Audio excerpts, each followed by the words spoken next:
This map isolates the Suwalki Gap. It is the sole overland connection between the Baltic states and the rest of the NATO alliance. This 65-kilometer strip of land represents the geographic anchor point for European defense planning. The corridor is squeezed by a hostile geographic vice. To the west lies Kaliningrad, a Russian exclave equipped with heavy artillery and anti-access missile systems. To the east is Belarus, fully integrated into Moscow's military command. Long before any conventional armor reaches this border, the corridor is exposed to Phase Zero operations. These consist of electronic warfare, hostile GPS jamming, severe drone saturation, and deliberate border incidents designed to test reaction times. The physical reality on the ground reflects an acute operational anxiety. Planners calculate that a mechanized push from both sides could enact a rapid closure of the corridor in 48 to 72 hours, effectively severing the Baltics from Allied reinforcements. This geographic bottleneck forces European strategists to view deterrence as a land-centric priority. Securing the land bridge is the prerequisite for NATO's eastern stability. The terrestrial response to this vulnerability is the Baltic Defense Line, a massive coordination of physical infrastructure integrated into the broader Eastern Flank Watch initiative. The strategy relies on a Porcupine military posture.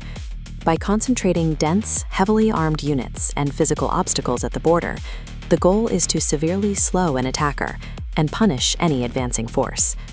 The scale of the construction is immense.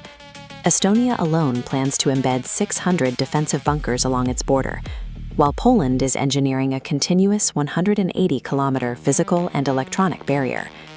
These combined facility investments currently total around 44 billion euros.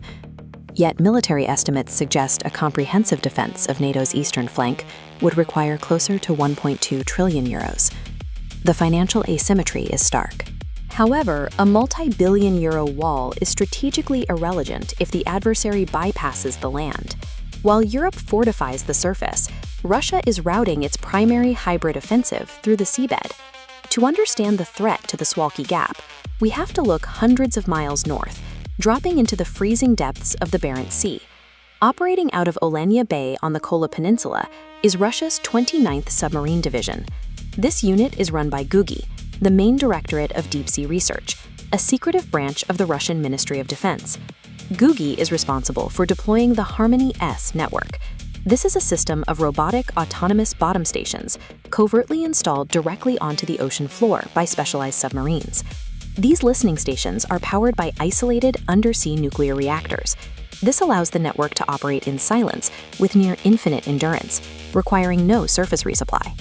The deep-sea data gathered by these stations is transmitted upward, forming an advanced strategic depth warning system that tracks vessel movements across the High North and the Baltic.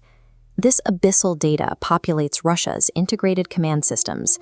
By identifying NATO naval reinforcements as they mobilize in the High North, this system provides the long-range awareness that allows Kaliningrad's missile batteries to lock down the airspace over the Suwalki Gap before the fleet can arrive.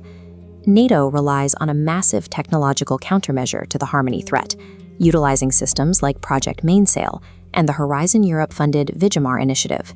These programs synthesize satellite imagery, sonar, and distributed sensors, transforming the raw ocean into a digitized, AI-powered grid. The network's sensitivity is extreme.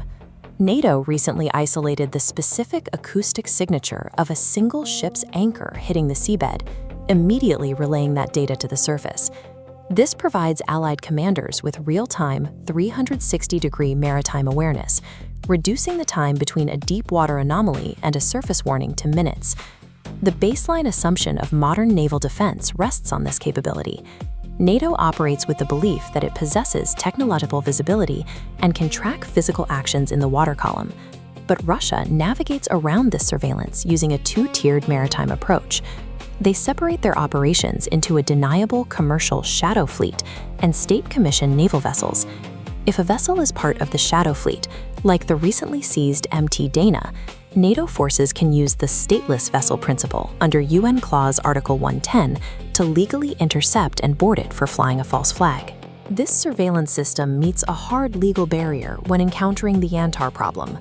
GUGI research vessels, like the Yantar, conduct seabed operations while openly flying the official Russian naval ensign. Because they fly a state flag, UNCLOS Articles 95 and 96 grant these specific vessels sovereign immunity. They are afforded protection from boarding, search, or seizure by any other nation, regardless of what the seabed sensors detect. In practice, Russian naval ships can legally loiter over critical European infrastructure in exclusive economic zones for weeks. They can operate with their transponders off, and Allied navies have no legal authority to intervene. NATO's multi-billion-euro surveillance apparatus is functionally bypassed by the text of international law.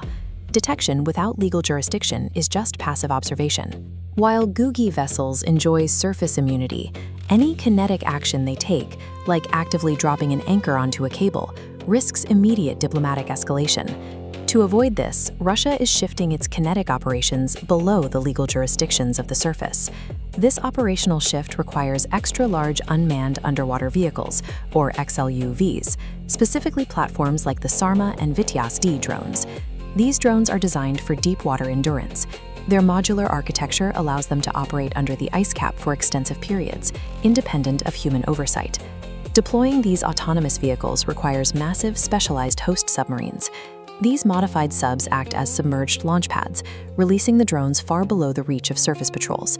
The theater of conflict has moved past human legal frameworks. It is evolving into a robotic race in the abyss. The XLUUV fleet is designed primarily for the physical disruption of subsea infrastructure. The target is the physical network of fiber optic cables resting on the ocean floor. These unprotected lines carry 99% of global data traffic, and they are the physical tether that powers NATO's maritime defense grid. Utilizing onboard terrain-aided navigation and advanced processors, these vehicles hunt and approach these cables autonomously. They classify targets via sonar without real-time human guidance. If a drone physically severs a fiber optic tether connecting the MAINSAIL network to the surface, the result is a cascading failure of NATO's early warning systems. If these autonomous drones successfully blind the digital ocean, the €44 billion fortifications at the Suwalki Gap lose their intelligence feed. Cut off from their early warning radar, the land fortress becomes a strategically isolated island in the dark.